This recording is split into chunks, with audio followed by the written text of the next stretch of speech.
One of the many delights of using a microscope is that second before you peer into it, when you are only a breath away from seeing into another world and uncovering organisms familiar and unfamiliar. That moment is full of mystery. What will you find this time? An amoeba under attack, a tardigrade orgy, or perhaps an understated, calming minute of oscillatoria sliding across the scene? In that moment, anything is possible. But sometimes there are clues even before the organisms come into focus, like a whiff of something a little smelly that alerts you to Cynera blooms, or in the case of Lacrymaria olor, a ciliate whose name translates to tears of a swan, what you're looking for is a wanton path of destruction.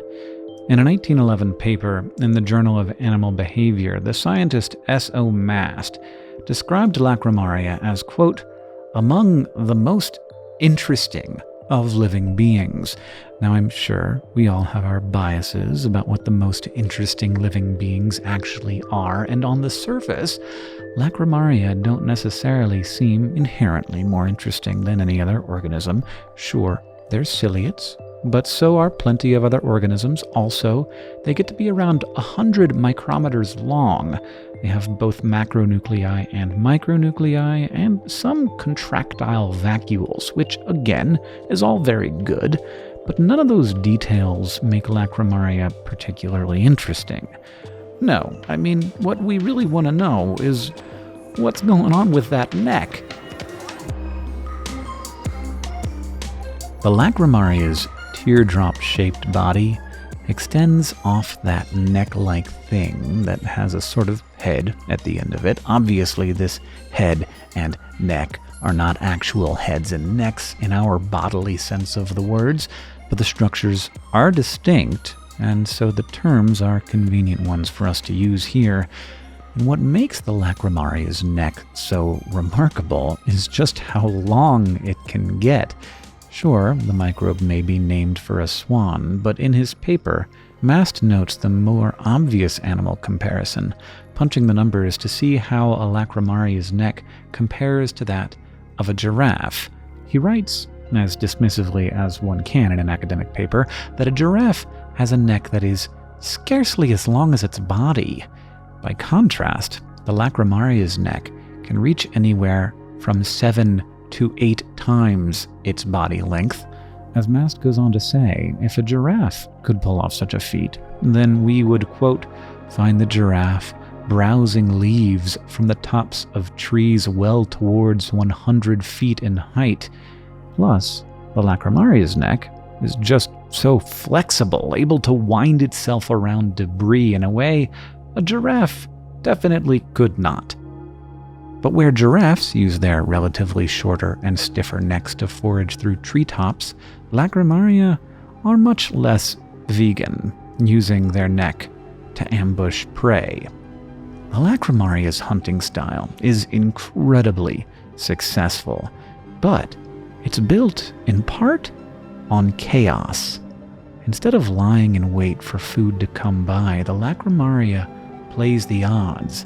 It zaps its neck out incredibly fast, sub-second movements to whip around and randomly sample the area around it for food.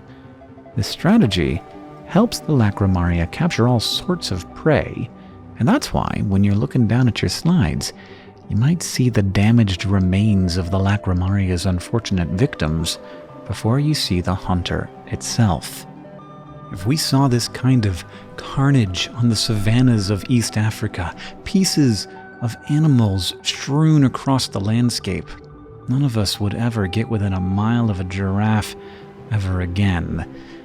When a Lacrymaria finds its target, it fires off a set of organelles called extrusomes to release toxins into their prey, and you can see that the flexibility of the Lacrymaria's neck comes in handy, not just for hunting, but also for eating, expanding, as it does here, to contain the entire meal.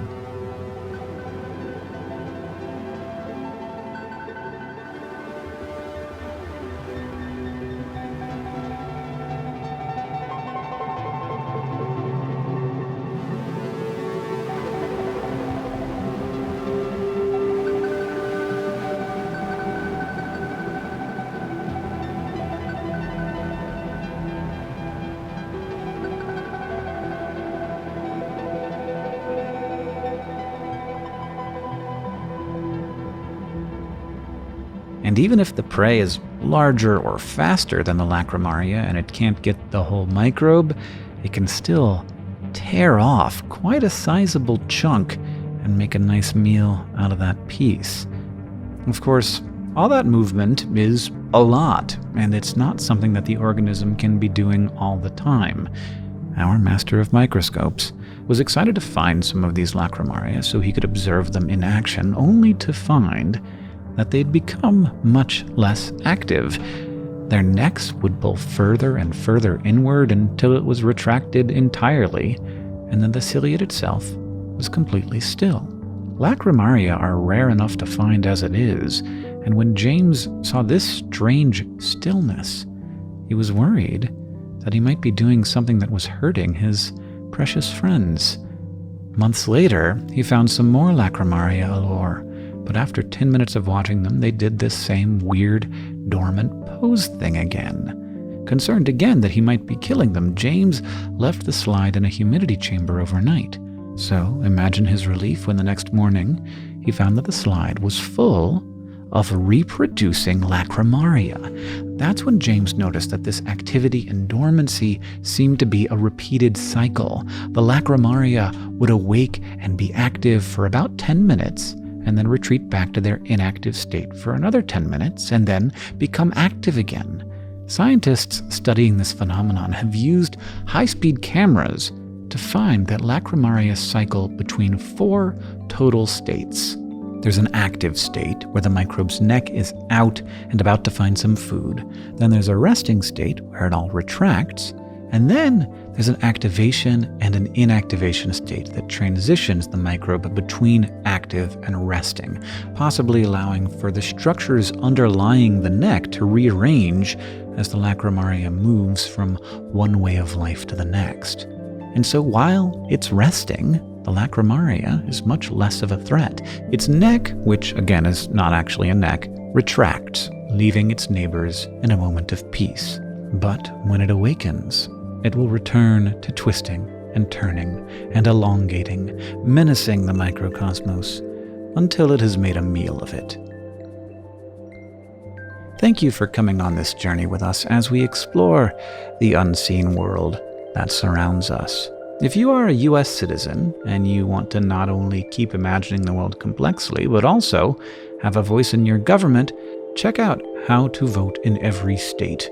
The rules for voting are different depending on where you live, so we've made a whole series of videos explaining how to get your vote on in each and every state, as well as some advice for special cases like territories and overseas voters. This year we also put together a guide for first-time voters with help from our friends at MediaWise to help you navigate everything from your news diet to political ads to money in politics.